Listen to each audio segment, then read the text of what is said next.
welcome to the Insight Learning Forum webinar series. And on behalf of eHealth Africa, my name is Audrey Odogo. I work with eHealth Africa as the Senior Business Development Manager, and I will be moderating today's webinar series. We have quite a number of people online already, and it would be great to have some reaction. And we also have our panelists online, which we're excited about to bring before you to really dive into the topic as it relates to finance and healthcare. So thank you very much. Yes, I see our panelists have their videos on. Great. So welcome to the Road to the Inside Learning Forum webinar series. This is a build up into the Inside Learning Forum that we'll be holding July 28th and 29th, 2026. That's next month. And in doing that, we are expanding this version because this is the 5th. To mark the 5th, we're expanding it to a 2-day event, which will be engaging high-level platforms that will bring together from the government leaders, development partners, private sector actors, researchers, innovators, and implementers that will advance strategic dialogue and also actionable partnership across Africa's health ecosystem. We are excited about this year's Inside Learning Forum because we are strategically working with the DALA Group, the convener of the African Health Tech Summit. And in doing this, we are stretching ILF to present to our partners and guests the continental reach, ecosystem expansion, and of course, Pan-African partnership engagement. One of the things that we're hoping to, while working towards the success of ILF, is to intentionally design an action-oriented convening that will focus on delivering measurable outcomes and strengthening multi-sector partnership. The 2026 theme is Insight, Partnership, Inclusion, Interoperability, and Investment. This will reflect the renewed emphasis on translating dialogue into scalable system-wide impact.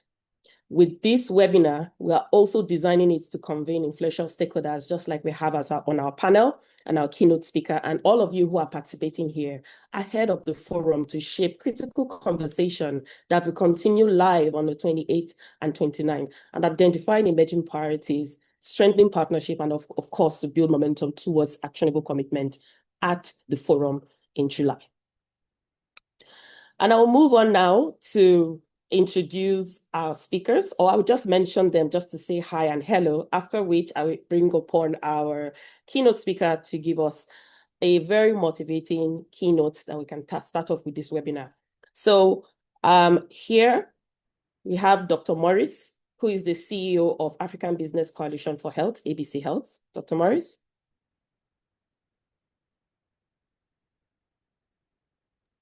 Hey, I was supposed to say something, but hello everyone. Thank you so much, eHealth Africa, for having me in your Insight program today. I'm very excited to be here. All right, thank you very much, Dr. Morris. And then we also have Mr. Isong Williams Akpan, who is the Deputy Director and Biomedical Scientist at the Department of Hematology at Aminu Kano Teaching Hospital. Mr. Akpan? Hi everyone. I'm so glad to be here. Oh, great. And I don't know if we have Dr. Francis Ohaido on the call yet. I don't think he is, so he's going to be joining us eventually. And at this point, I'm going to be calling on our keynote speaker, the Chairman, African Health Tech Summit, AHTS, Jean-Philbert Nsegimana. Welcome, sir. Thank you for having me. Great. And the floor is now open to you for your opening remark and your keynote speech. You're welcome to the webinar series. Thank you so much, friends and colleagues. Good afternoon. As introduced, my name is Jean-Philbert Nsegimana. I serve as the Chief Digital Advisor to the Africa CDC at the African Union, and also as the Chairman of the Africa Health Tech Summit, which is a collaboration with the DALA Africa Group, and really, really excited about the upcoming collaboration with the Insight Learning Forum. I have spent the better part of 3 decades working at the intersection of technology, policy, and health systems across the continent, as a minister in the government of Rwanda, but also as a builder, and now as a convener. I'd like to use my moments not just to celebrate what we've built, but to ask the harder questions. Are we, as investors, as governments, as development partners, as institutions, actually ready to support people who are doing the building? The founder is not the problem. Africa Health innovators are not failing to build. The system around them is failing to hold them. I have watched countless founders in the ecosystem operate simultaneously as policy advocates, technology architects, community mobilizers, grant writers, often in the same week. That's not a founder problem. That is systems gap that we have to collectively tackle. The graveyard of African health tech innovation ecosystem is not filled with bad ideas. It is filled with successful pilots that ran out of the runway because the financing architecture was not designed for outputs. It was designed for outputs, not for scale. And yet, we've got also some successes to talk about across the continent. In Rwanda, in Nigeria, in Kenya, in South Africa, there are countless successful systems. Founders did that against all odds. And now our job is to build the odds in their favor.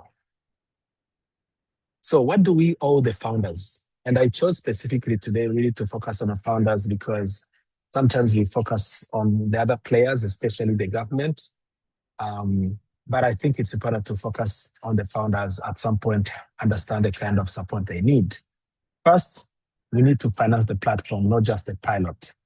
We need to recognize that solutions, applications, they sit somewhere. They sit on a public digital infrastructure. If that is not built, it will be difficult to scale. Second, we need to reduce the navigation burden. Regulatory sandboxes, procurement fast tracks, interoperability standards, these are not bureaucratic luxuries. They are the oxygen that lets founders focus on building rather than surviving. Third, we need to measure what enables scale. Stop counting outputs, fund organizations willing to track coverage, equity, resilience, and interoperability. That is how you know whether your investment in building is something that lasts. And fourth, last but not least, connect the ecosystem deliberately. This is why AHTS, ILF are working together. These platforms exist so that founders do not have to find their own investors, regulators, and implementation partners alone. That connection work itself is a form of financing. So our partnership is in motion between eHealth Africa and the Africa Health Tech Summit, and that's why really this moment matters. We are having coming out next week in Toronto, so really excited to see you, Ota, joining us with ATF. Really excited to see Dr. Morris, both our great partners and also partnerships, not as a once-off, but as a strategic partnership that will send waves in Canada, in Nigeria last week of July, and then in Kigali. Really excited and feeling blessed to be part of this ecosystem. So I'd like to close here by saying, let's keep working together, let's join hands, and let's support our founders. Let's open doors, let's open the floodgates of opportunities to scale our tracks on our continent. Thank you so much. Thank you very much, Mr. Nsengimana. Thank you. That was quite brief, straight to the point, and you did address some of the key things that we needed to do as a continent, and you are very correct. Platforms need to be addressed, not just the founder. The entire systems need to be looked together and financed in a way that it can support every other ideas and new solution that come around. On this note, we're now going to move into the next agenda, which I'll be reading the bio of our panelists. I'm going to start with Dr. Ohaido. Dr. Francis Ohaido is now here on the call, and I'll read your bio.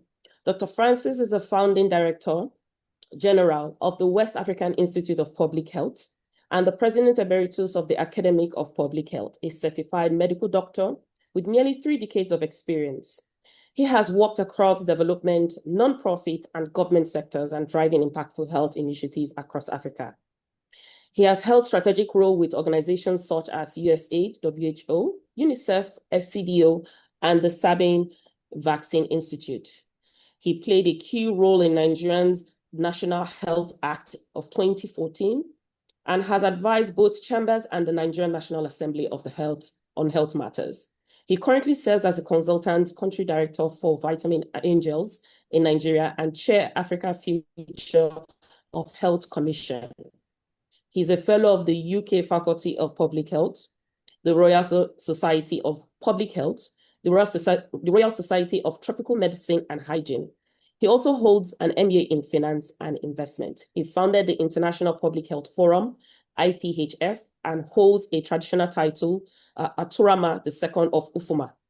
He reflecting his community leadership and public service. You're welcome, Dr. Ahaido. Thank you very much. Yeah, thank you very much. It's nice to be here on the road to ILF 2026. It's a beautiful time for everybody. Thank you very much, Audrey.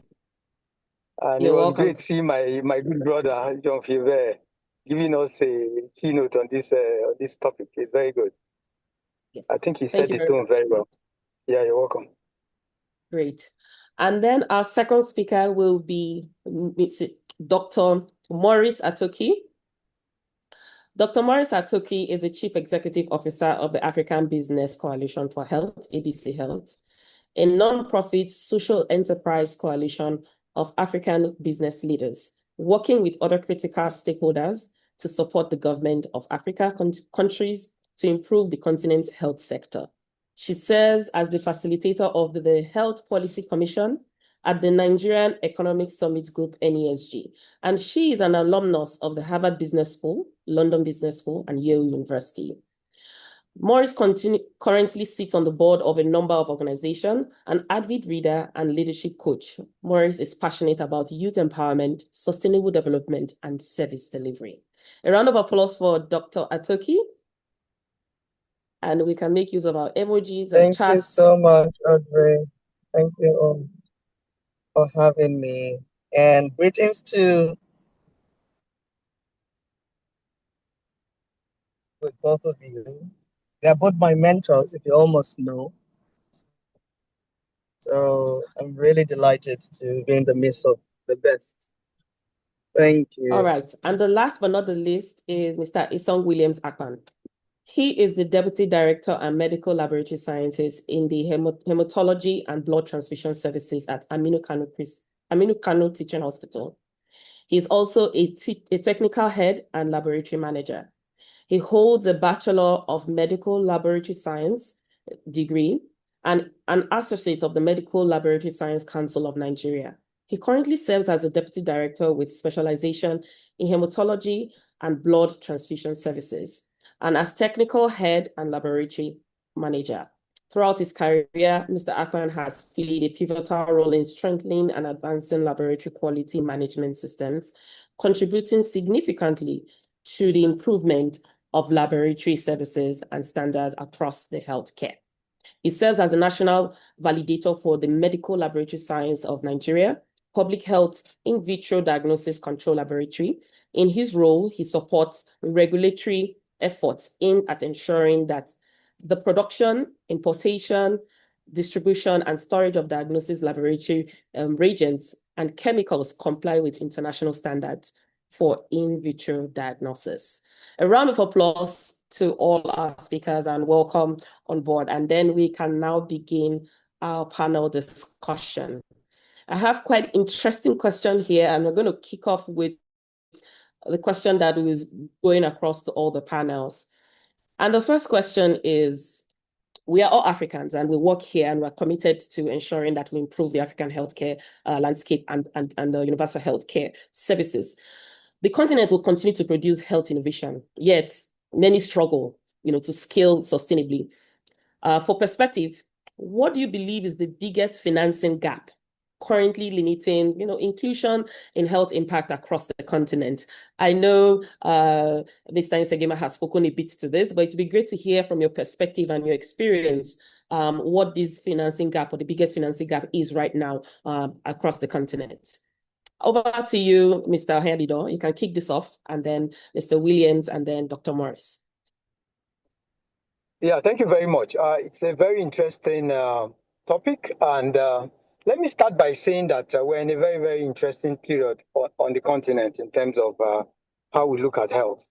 We are moving gradually from the idea of global health to what we may call transnational health governance, because we have an Africa CDC now that serves as the midwife for the health sector stewards on the continent, and that gives us room to look at the architecture of even financing health.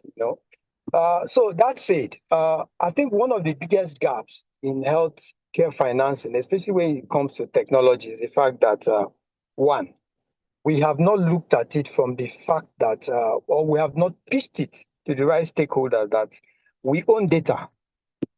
Those of us that are in health tech, we own data. That data is an asset for financing. You need data to be able to have decisions. In the financial sector, you need data to be able to know the efficiency of your solutions and all that. So we have not pitched it that way. So because of that, one of the biggest gaps in terms of financing health and health solutions has been the idea of how to de-risk it. And in order to de-risk it, there are certain things we really need to do. And one of them is we have to be more comfortable with the idea of blended finance, because the idea of stovepipe approach from development finance has not worked for us. And now that we're in the age of AI, trying to scale up solutions means that we have to get countries to adopt them, because if you want to scale to be able to scale solutions at that level, at a sovereign level, what you may call sovereign scale, you need countries to adopt them. And in order to get countries to adopt them, you need to move away from donor-driven approaches to funding. And the only way you can do that is blended finance. So financial gap in terms of how do we de-risk it so that the financial sector and actors in the system do not see health tech as a bottomless pit where they go and throw money and it just go. So we need to de-risk it. And to do that, like I said, is blended financing. What's the architecture we look at? We look at how do we get development-focused finance to mix with capital from private sector? How do we get it to be more creative in terms of how it also garners philanthropy into that pool to be able to finance technology to scale? Because a lot of young people, we are not short of innovation on the continent. In fact, I always talk about, when people talk about demographic dividend in Africa, I also talk about digital demographic dividend. Because I have so many young people with fantastic ideas. One of the things we do at the West African Institute of Public Health is actually to help these young people to understand health systems so they can develop technologies that are fit for purpose.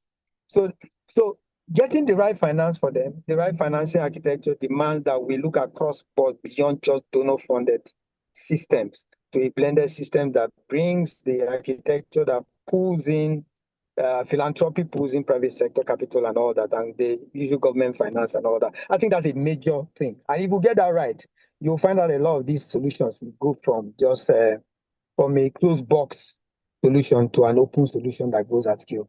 Thank you. Thank you very much. Mr. Herdidor has already eaten into my next question I was supposed to ask, which is supposed to address the gap that we're mentioning here. But over to Mr. Akpan, please tell us what the biggest financing gap that you have experienced or that you have observed within the African continent. Thank you, Audrey. You're welcome. Dr. Francis said a lot, so we just buttress it down to just the key. And it's pertinent to note that Africa has a lot of innovators, a lot of researchers, a lot of universities scheming for fundings, looking out for opportunities to show their innovation, to scale it up. Unfortunately, one of the biggest challenges is the long-term staying power, the long-term goal setting. And if I want to cite other examples, I will talk about lack of patience. I will also talk about the locally oriented growth that will stimulate programs to scale up from pilot program to large-scale implementation. And also not forgetting the large-scale, massive deficits in spending in our spending, domestic spending. But if I want to point out the major crisis, the major issue, or not for financing for financial gap, causing the bridging the financial, not bridging the financial gap, is our lack of or what did I call it, the lack of long-term implementation, which has already eaten up most of the projects that are already scaled, but that are already past the pilot stage. So I think that is the main challenge. Thank you very much, Mr. Akpan. I think those are very insightful points to bring out in that aspect. And we'll be going to Dr. Morris. Please, could you share with us what you believe are the single biggest financing gap? Right, thank you so much, Audrey. And yes, the two previous speakers have spoken quite well. But I would kind of go in another dimension where I think some level of financing opportunities that have not, for me, been adequately harnessed, and that's around public-private partnerships. Even though it's not a direct, funding model, but it is an opportunity that I think that critically just assessing the African health landscape has become more and more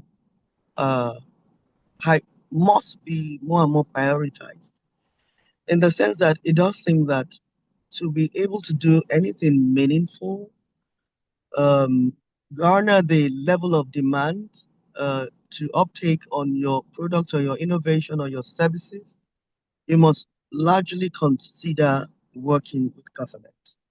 And so for me, I don't hear enough conversations around the criticality of taking this step. And when I say that, because yes, we know that on the surface, it doesn't appear like something that any private sector or any innovator would, prefer to do.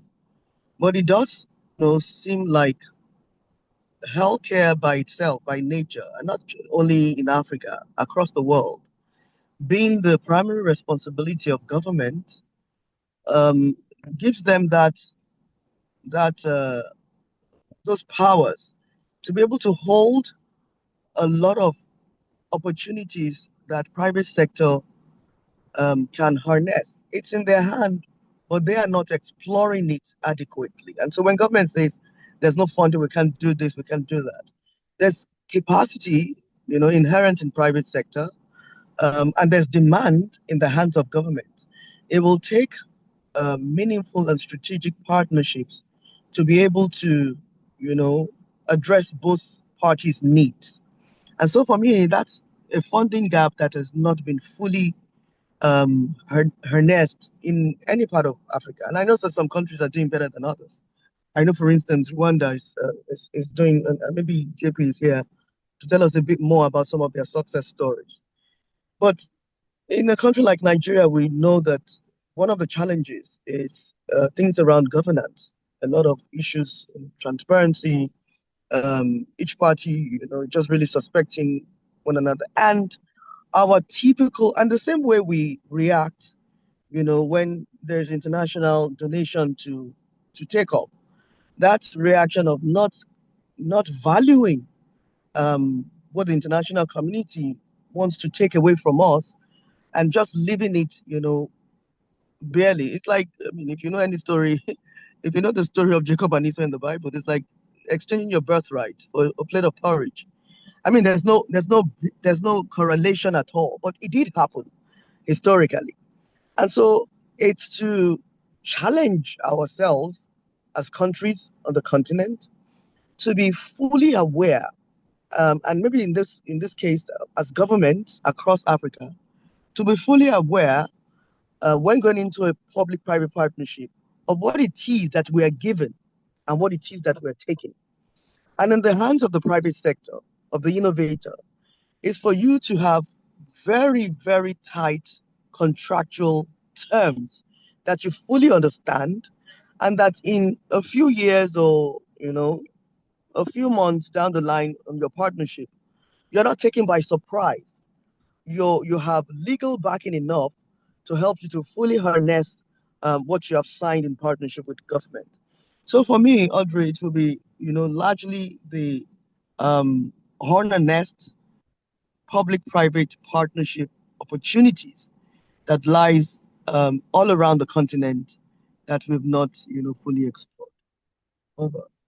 Thank you very much, Dr. Toki. And I think you had even delved into my next question for you. But just to, summarize, the responses that we've gotten from this first opening question, Dr. Ainado has actually spoken about the mix of development fund with capital and philanthropy, which is great, and where the private sector, just like you have mentioned, need to look into how to really tap into those kind of opportunities where they feel like, okay, there's no money, but money goes into private sector, but there's still a lot of talent and knowledge within the development sector that is being, will I say, underutilized, in this case when it comes to healthcare. Mr. Akpan has spoken about, a lot of funding going into pilots, but not being able to scale even when they are successful at that stage. And of course, the long-term operation when it comes to pilot, the funding that goes into that. And then you have also spoken around the gap from the one of the triple P's, one of the P's being very weak. That is the part from the public sector, and how we can actually design contracts and agreements that actually will help us to continue to improve within those PPP partnerships in that sense. So I think this is, I enjoy some of the responses that have been shared on this aspect, but I would like you, Dr. Morris, to still speak on beyond the traditional CSR model based on the work that you do with African Business Coalition for Health, what are the practical roles that you think businesses, can play in financing scalable and interoperable health system? I know you have mentioned around how they work with the government, but beyond the already existing ways that have been defined that private sector can do, can make an impact in the health sector, what else should African businesses be doing regarding financing solutions that can actually help improve interoperability? Right. Thank you very much. Maybe just to chime in there. So, you must mark my words. I never said that there's a part of the P that is weak. And I think this is one of the things we don't do well enough when we, kind of categorize some of our partners. There's no weak, and public sector is not weak. What I want to put out there is just like a lot of private sector and business owners are, it's just inadequate knowledge of the value of what you have when you are on the transaction table. And if you go to any transaction table without enough knowledge, in law we call it caveat emptor. It's buyer beware. So it's legitimate for somebody to almost maybe hoodwink you, because it's your responsibility to know the value of what you have when you're doing an exchange or a transaction. So, but having said that, let's now go to your major question. On beyond corporate social responsibility, what else must private sector consider? For me, I think people are too unstrategically fixated on financing from private sector, and that by itself for me is faulty, because without even going far, the private sector, the way they let go of money um, is very profit oriented, and that's the not private sector as a body, but the private sector in all of us here, in every individual, people, whether people who are in government, who are in businesses, who are in not for profits and so on. It's the private ownership orientation that we have. That when I'm working, when I'm doing something for you, I expect a return. It's basic and it's not bad. It's nothing to be ashamed of. It's when we want to label it and so we don't talk about it, because it's somebody out there is making a lot of money and we think we deserve to take from him or her because that person is a big business conglomerate, and we are the social people, and so on and so forth. But private sector, they are not crafted to reason like that. And so we must begin to think, number one, what else can we get from private sector as the healthcare community? What else can we leverage from private sector? So, for instance, one of the conversations that I don't hear enough of, either at an advocacy level or maybe even at lobbying level, is the health community not asking for different criteria or evaluation assessment of their innovations and their businesses to access funding. I think it's basic. You almost cannot compare the healthcare sector with any other possible sector. Healthcare is life. Healthcare is almost everything. So I mean, it really bothers me when I don't see enough advocacy, people who are engaging regulators of the banking industry, of the banking communities at commercial level, at regulatory level, to ensure that things as basic as the interest rates or even other criteria has to be reassessed. And I'm not saying reassessed for reduction alone. I'm saying humanly reassessed for us to jointly take ownership of advancing healthcare. And so for me, it's every one of us across multi-sectors. And so you think that the banks are far away, it's just to give them money. But no, there's a lot more we can engage them with. There's a lot more we can involve them with. So for instance, you think about the telcos or another set of people, you think, okay, what's the correlation? But hello, these guys hold a lot of data that can be harnessed by regulators to make healthcare more accessible, more affordable, and so on and so forth. And the third one for me is, let's even think about when we say beyond funding or beyond finance. There are competencies. There's a knowledge capital that resides in the private multi-sector that sometimes, when not integrated with health, is not optimal, and it is not scalable.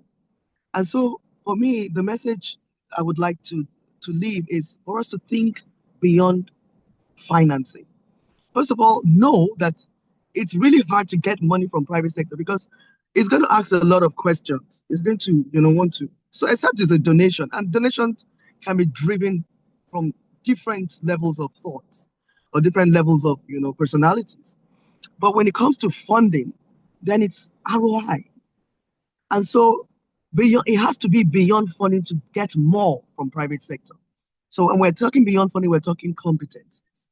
We're talking being creative about what can I get from this very richest man in Africa? What can I get from all of these bank owners that can be, integrated into the health sector for the betterment of health? You remember that if we're being selfish, the truth of the matter is that we will never arrive at that solution. But if we think holistically, if we think broadly, we will come up with more and more benefits that we can get from private sector beyond CSR and beyond funding. And we can integrate them without judging their lack of knowledge about healthcare. Because again, there's also that. And there's a wall. Because we know they don't know, we just want to get their money and say you want to create something. But there is no successful health person that will give you that money. The reason why he's successful is because he's intelligent. And that he doesn't know health does not mean that he doesn't know what he's doing. He would prefer to leave his health in the hands of God than to give you his money to build a hospital where he will later need to go to, or maybe his community or his relative will go to. So we need to think, we need to be self-aware, and we need to think holistically more about the reasons why private sector take the decisions they take. I think that will help the health community a bit more. Over. Thank you very much, Dr. Atoki. You have spoken truly to your expertise and your leadership at the African Business Coalition for Health. And I'm hoping that our audience are getting to understand some of these key things that can help us really improve our relationship and partnership with the private sector, and also really address that thinking beyond financing and the other opportunities and value that we can actually put forward when engaging with them. Thank you so much. And our time is running very fast. Moving on to Dr. Ohaido. And your question is, you have spoken extensively about the future of healthcare systems in Africa. And of course, in the face of competing national priorities and economic pressure, which you have also emphasized in your opening response to the question, how can African governments rethink domestic resources, mobilization for sustainable health, innovation, and the community health system? Yeah, thank you. I think that's a very good question. But let me preface my answer with this. I think Maurice kind of spoke to it a bit. The idea is that I think if you want high impact solutions that are inclusive, we need to stop treating healthcare as a cost to be managed and start seeing it as something that is like an infrastructure to be built. That is very, very important, because that mindset is what will do that transition to getting some of these solutions at the level of scale we want and adoption by governments. So, and at the heart of all this is the bottom of the social pyramid. Equity is the key. And the only thing you can do this right is to ensure that that the bottom of the social pyramid, which is basically gives you room to make sure that primary healthcare works within the system. I think that once it's the cornerstone, you'll be able to do these things right. Then that said, I think for me, one of the key things government needs to do is what I call looking at the pool. Looking at the pool demands that government should do what you call strategic purchasing, because one of the biggest challenges we've had with how government works in Africa, in terms of whether it's donor money, whether it's development finance in one form or the other, or whether it's even domestically generated revenue, you find out that governments don't do outcomes-based financing. Because if you do that, you'll be able to ensure that whatever you do is effective and also efficient in the long run for the bottom of the social pyramid. Because if you look at the healthcare system in Africa or anywhere in the world, you'll find out that, especially with countries with young population, you'll find out that most times the burden of health care is at the bottom of the social pyramid, and that's why primary health care has to work. And if you look at 75% of those cases, a lot of them are things that or conditions that can be gated to primary health care. So if you are doing your strategic purchasing, your elements of needs that you need to look at should not be at top level, it should be down level. And because it has to be something that speaks to the majority of your population, then you are talking about inclusive health. And that also goes to scaling up solutions that work. You have to look at them from that equity lens, that if you scale solutions that work for the bottom of the social pyramid, you close a lot of the gap in your health system. So that is very, very important. So how you are able to marshal the pool when you look at this pool, like I mentioned, is that you have to be able to look at it with that lens and also be able to see, are there areas where you can get money from? People have overflogged tax, but it's very important. Sugary drinks and all those things. Domestic resource mobilization. But one of the things we need to really talk about on the continent is a sort of peer review system where countries look at themselves in terms of peers as where they are with their domestic resource mobilization. I remember in 2016, the African Union actually approved one for HIV, TB, malaria. But that has not gone anywhere. We need to be very serious about it, because if we do peering around how we also look at the architecture and infrastructure of health and how we finance it, we sit up as a continent. For me, I don't want to just talk about one country, so I don't look like I'm particularly trying to name and shame one country, but that's a major problem. So peering becomes the opportunity for countries to look at themselves and see where they are. So domestic resource mobilization is still the key, because reliance on primary funding from donors to run your show is unsustainable. relying on philanthropy now to fund your show is also not reliable. It's not sustainable. So you need to be able to have a pool that you can scale and is sustainable at the same time, so that you'll be able to get the kind of equity level you want in your system. If you don't do that, it's going to be a missed opportunity for Africa to be able to change its healthcare system. Thank you very much, Dr. Haido. I think those are really critical points that you have also mentioned. And just to highlight it for the audience again, you have mentioned that government need to really address equity when it comes to health, looking at the bottom of the pyramid, and also looking at the pool for strategic purchasing and taking advantage of outcome-based financing, and also looking at domestic mobilization resources by comparing with other continents to see what is working, what's not working, and how they can continue to improve. But you are totally right. The healthcare needs to be addressed really at the bottom of the pyramid. And if you can actually take care of those people, it's easier to continue to take care of those who are, piling up that pyramid eventually. I want to speak to the audience. Please drop your questions. I see some questions already coming in. We're fast spent with time. I think we have just about 20 minutes. I'm going to go through two more final questions with Dr. Akpan, and one rounding of question, and then we can now open up to the audience for a 10-minute Q&A. So, Mr. Akpan, please tell us from your experience within the Nigerian healthcare and research ecosystem, tell us the practical financing model you believe are most critical and that can help scale, sustainable and inclusive health innovation in Africa. And it would be really great to hear from your perspective when it comes from the research angle. And I think that's an aspect that we are all curious to hear from you. Thank you. And you have to. As always. Apparently, Nigeria, like I said before, is made of so many indigenous people and many innovative persons. Coming in from that point, we'll look at Nigeria presently with a lot of underlying challenges, both from government, the federal government, the local government, and the state government. Whatever challenges we are all experiencing now is quite encompassing to actually see these practical financing solutions at a stalemate. Now, I'm talking about certain modeling, models that we can adopt to actually help push this sustainability and scalability. One would be the blended finance model, which had been discussed severally. Even Dr. Francis mentioned it.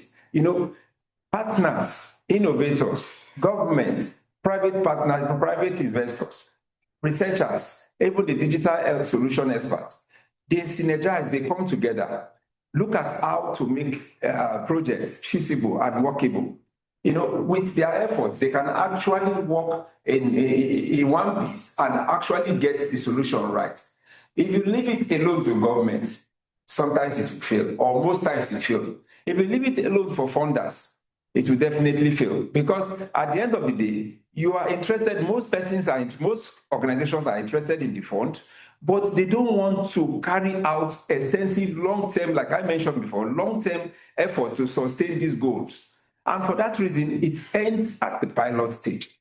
Most of these funders do not want to take risks. They don't want to take a long-term risk. Like in the health sector, most researches are long-term. You cannot come into the health sector, you want to bring a pilot program that will work only for 6 months. No. You must intensify action to work according to the plan. And you cannot scale from the top. You scale from beneath. As you climb up the ladder, you try to identify modules that are working, and you try to identify failures and correct them. So scaling up programs, scaling up all these projects encompasses a lot of things. I will give you an example. The example of the vaccine platforms. These vaccine platforms, most times it works in some locations and it doesn't, because the pilot programs to protect them do not pass the light of day. So also the public health, the private partnership, public-private partnership deals. It's actually done to enhance productivity, accountability, sustainability, and equity. But at the end of the day, if it is not well planned, it collapses. We also look at diasporal influence and philanthropic influences.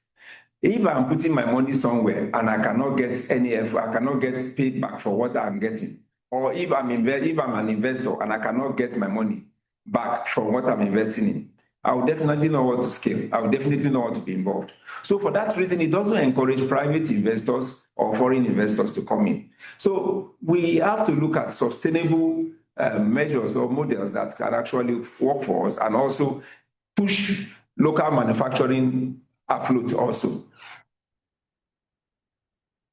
Thank you very much, Mr. Akpan. And I will be going on to, we've talked about partnership, we've talked about what government needs to do, we've talked about how we should work with government, we've talked about our own perspective and the competency that is required to accelerate or to access funding from the private sector, but also to accelerate and open and build that catalytic opportunity from the government and from the development sector, and having that mix of blended opportunity that can lead to a more sustainable healthcare financing opportunity or model.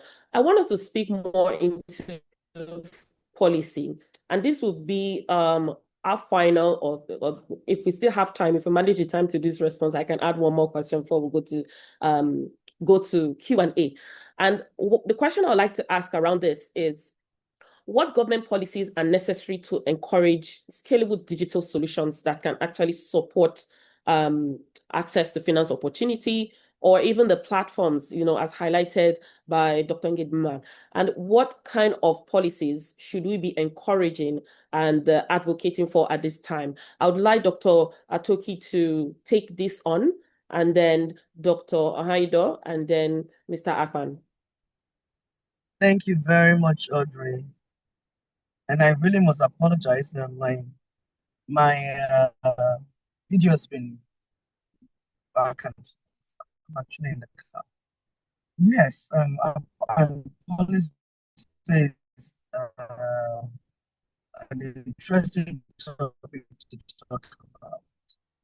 And I say that for the Health Policy Commission for the Nigerian Economic Summit. But having said that, and a lot of times, we congregate these thematic groups and we discuss a lot of stakeholder interests in the health space. And our role really is to, as much as possible, influence policies that we believe matter to the health community. But what I have realized is that there's hardly, save the advent of technology and artificial intelligence that is coming up now, there's hardly any topic or any thought about any policy that hasn't been thought about by predecessors. And so what I realize we lack the most is execution, is implementation of this policy, and disciplined ones for that matter. So it's not just to have policies, it's to ensure that these policies live the life they set out when they were established in the first place. And so when we talk about policies, that's on the one hand, to go back to the drawing board and coherently ensure that existing policies live the life of the day and as useful as they should. The second one is about the new future of healthcare, which is a lot technology driven, and is to quickly realize that over 80% of the existing hands as the regulatory space at most of the government parastatals are not, as coincidentally, I don't want to use the word unfortunately, technology driven at the pace at which the world is moving as far as this technology is concerned. And so, because that is given, it's not a ridiculous situation, it's our reality. And part of our growth lies in that reality. And so, if there are pioneers in the audience today, is to take ownership of that growth, of that knowledge first and foremost, and of that deliberate way of exploring the nuances of that growth pattern. You see, because without us taking ownership, we'll just sit back, get subsumed in our bubble of innovation and creativity of new ideas and new apps, and romancing AI, and forget that your implementers, your regulators, are not where you are at yet. And so it is your role as a pioneer to ensure that both you and the person who is steering the wheel, if not at par, they are close to par with you. And so, I mean, there's a lot in that. But just unpacking that is to talk about our reality and us as Nigerians and as Africans understanding the dynamics of this different age and what is going on, driving a lot of interest. So again, as we talk about policy, is to push more, advocate further. I hear that lobbying is not acceptable. I don't know what that is, but I've heard it before in some, healthcare spaces. No, I think it was the Nigerian Economic Summit. And for me, I just like really. I mean, we're talking about close to 300 million people, over 95% with little or no access to quality healthcare. We're saying that we can't even excuse lobbying of some very important, topics or areas that we think can make healthcare get to the last mile. I think there has to be more flexibility to match our realities as nations of the African continent than we accept. So for me, is to make policies as real, as useful, and as coherent as possible, and not just have them, grammatically as policies for the sake of having policies. Over. Thank you very much, Dr. Toki. And over to you, Mr. Akpan. Can you speak to this? The policies that we need to start advocating to support healthcare, digital solutions, and of course, interoperability across our healthcare systems.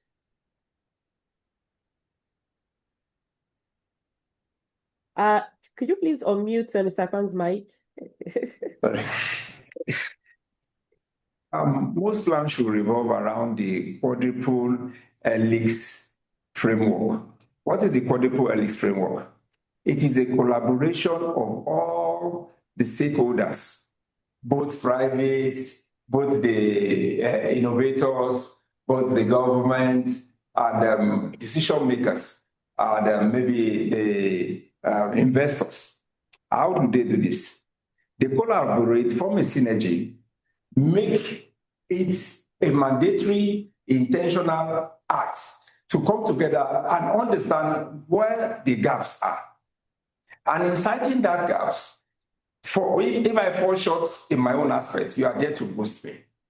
It's a boosting thing. You have to understand that this synergy would be one that you pass on to the next person, For instance, now, in the digital solution platform, you need interoperability for it to be stabilized. How do I mean? Places you can reach via communication.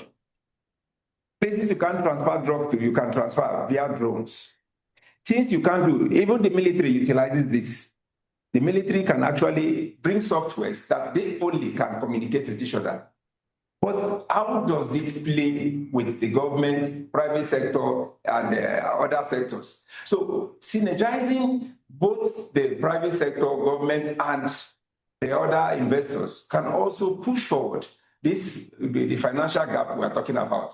Scalable, sustainable innovation in health. And the government plays a large role, the investors play a large role, even common stakeholders play a large role to determine this. Thank you very much, Mr. Akpan. And Dr. Heiner, I know this is something that you have worked on in the past based on your bio. So we're curious to hear, in 2026, what kind of policies should we be looking at to accelerate healthcare? All right, thank you. From a bird's eye view, I think we need to actually look at policy from a kind of framework. And if we have to look at it from the framework level, I think there are 4 layers that we look at policy for, 4 foundational layers, and that's very important. The first one is we need to regulate in a way that harmonizes and fast tracks approvals. And one of the key things that we need to do, especially at country level, is to ensure that we do advocacy for legislations and policies that enable what you can call software as a medical device kind of legislation or policy, so that it's in that pool of what is seen as a medical device.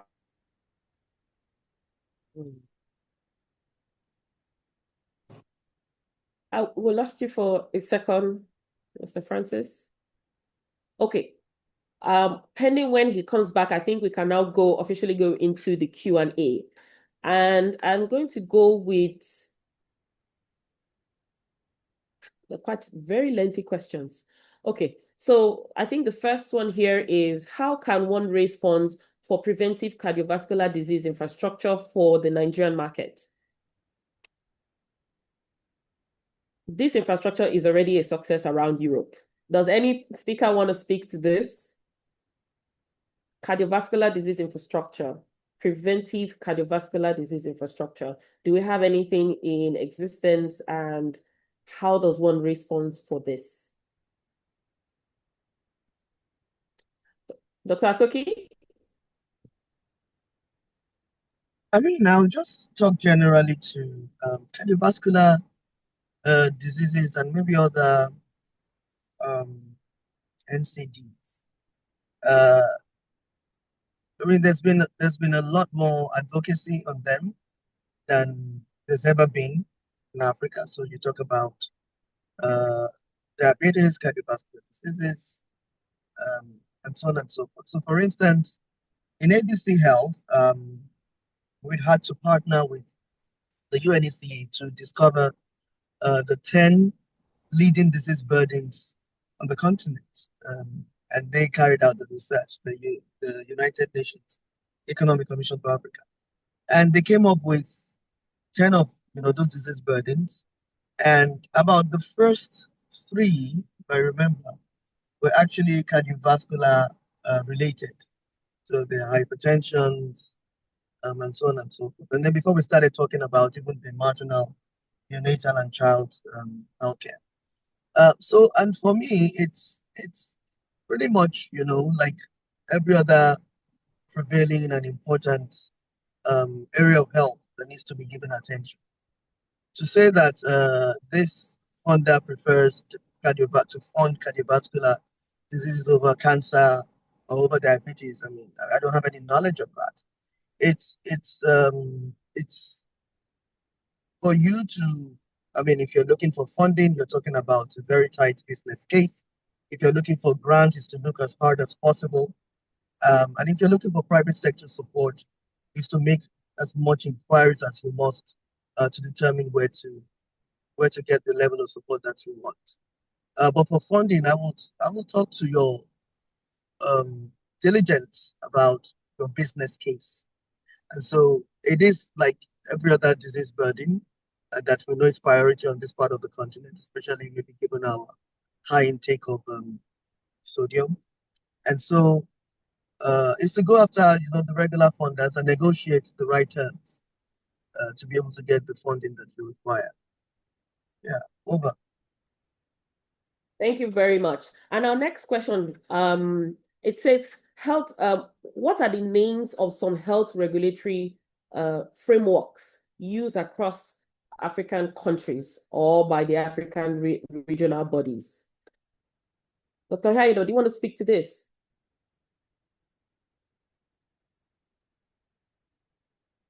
Yeah, sorry, I fell off the call. I was actually putting that framework in place. There are 4 foundational frameworks I was talking about.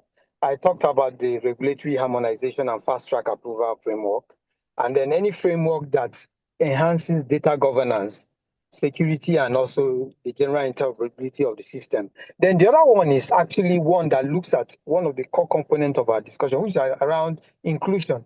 And the key part of inclusion is around financial inclusion, whether through social health insurance program or public reimbursement of sorts, or whether it's a citizen salary of sorts. So So that's the fourth layer of policy that can help in terms of scaling up some of these solutions is actually the one that governs the issues around emerging technologies like telehealth and digital equity in itself. Because one of the key things that comes out clearly with technology is that we are assuming that technology, because we are discussing it here, for example, we are not the majority of Nigerians or majority of Africans. Most Africans suffer some level of digital poverty. So we need to have that other layer that talks around this idea of an ecosystem, whether through telehealth, that provides them that nexus to be able to achieve their health outcomes without necessarily suffering because of the digital divide within the system and all that. So those four layers, how we are able to marshal them to be able to use them as frameworks for developing core areas of policies and legislations to enhance governance will be very good for us as Africans. I think that helps in terms of how you look at the framework. All right, thank you very much. I think that was very helpful. That was a question from Kevin Thomas. And this question, I know it has been fairly answered by Dr. Atoki, but maybe just to highlight it in case other people need to still learn from it. And it says, how do you think we should approach public stakeholder in Nigeria in order to fully leverage those public-private partnerships?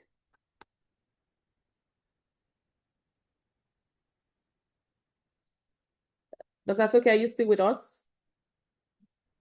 Oh yes, I didn't know that you wanted me to still address it. So, I'd mentioned earlier. Just in a sentence, just to So catch the person. for me, I mean, directly to that question will be your contract. You have to have your lawyer by your side, and not to undermine your potential partner's ability to give you a good deal.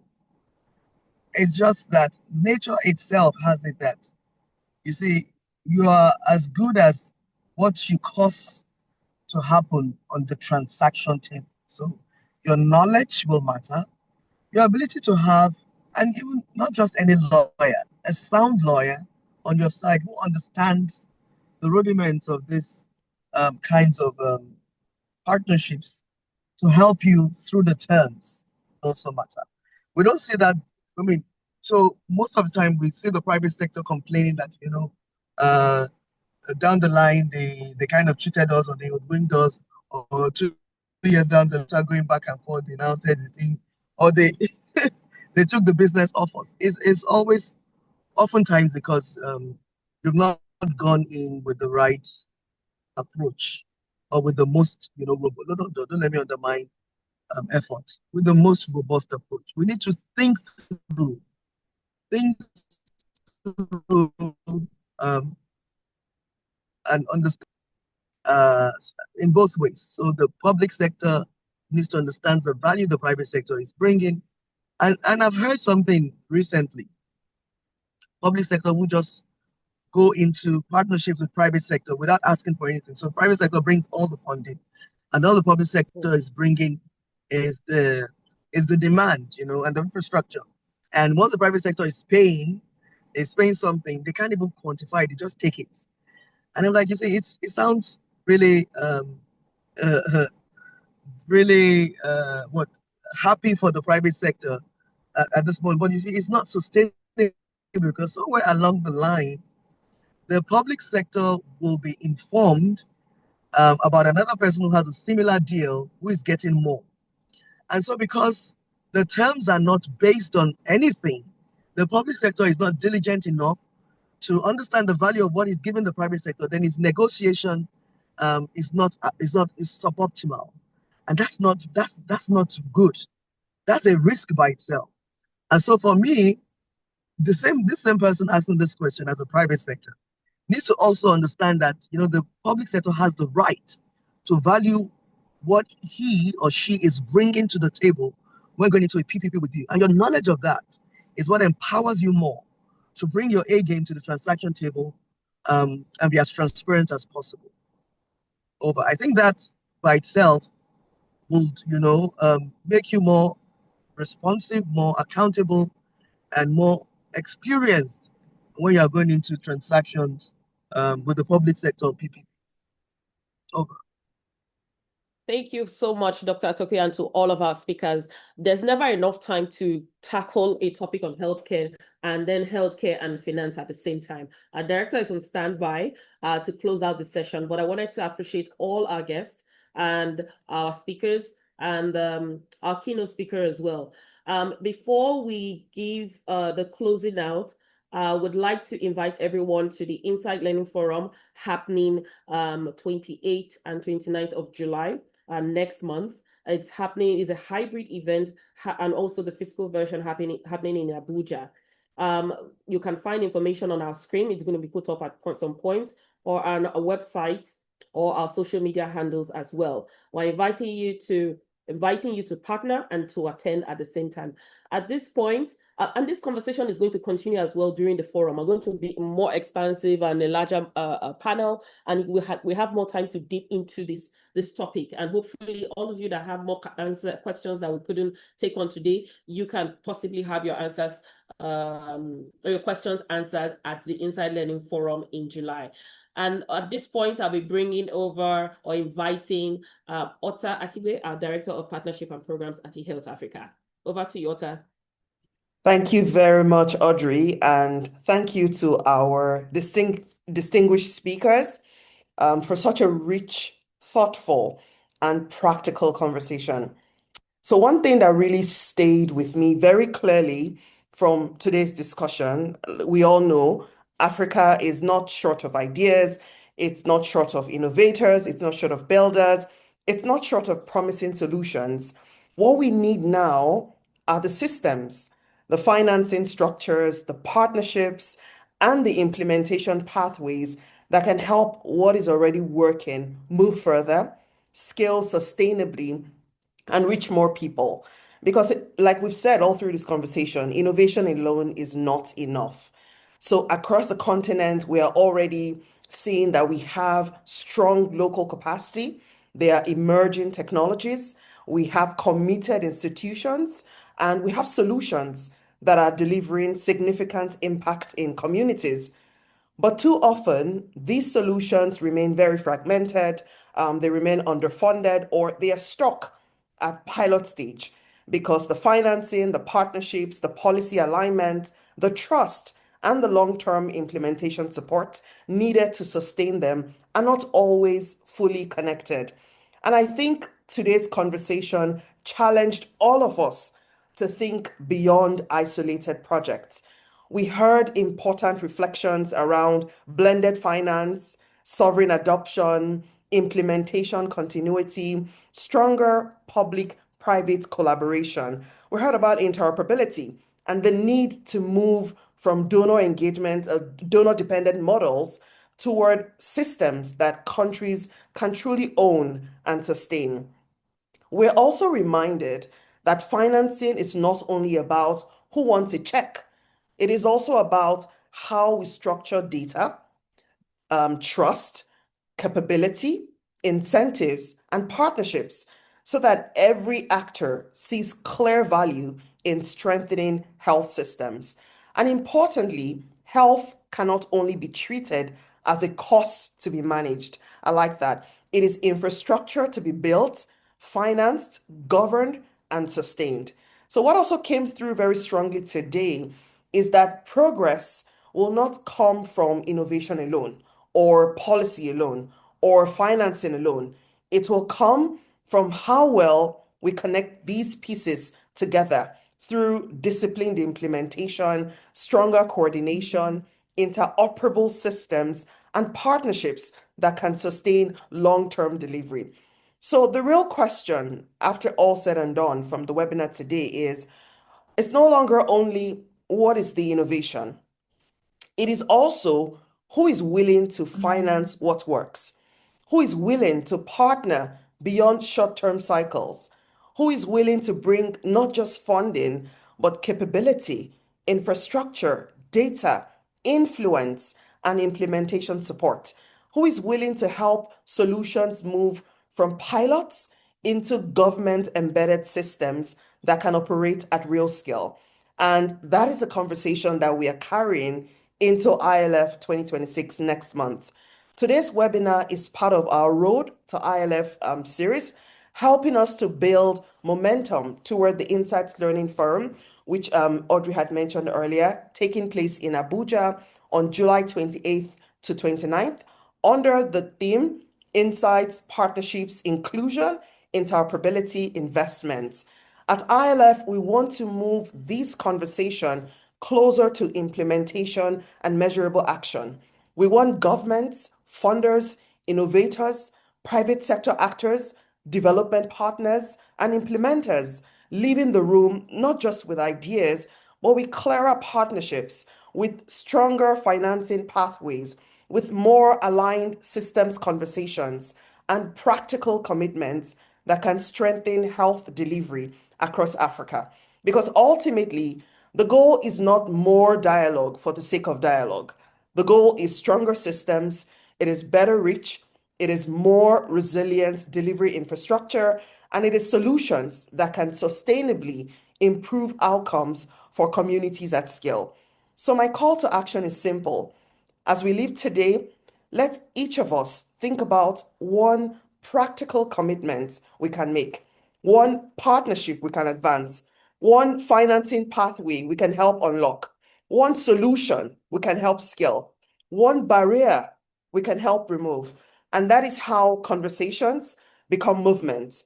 On behalf of eHealth Africa, thank you again to our speakers, our moderator, participants, and partners for joining us today all through this webinar.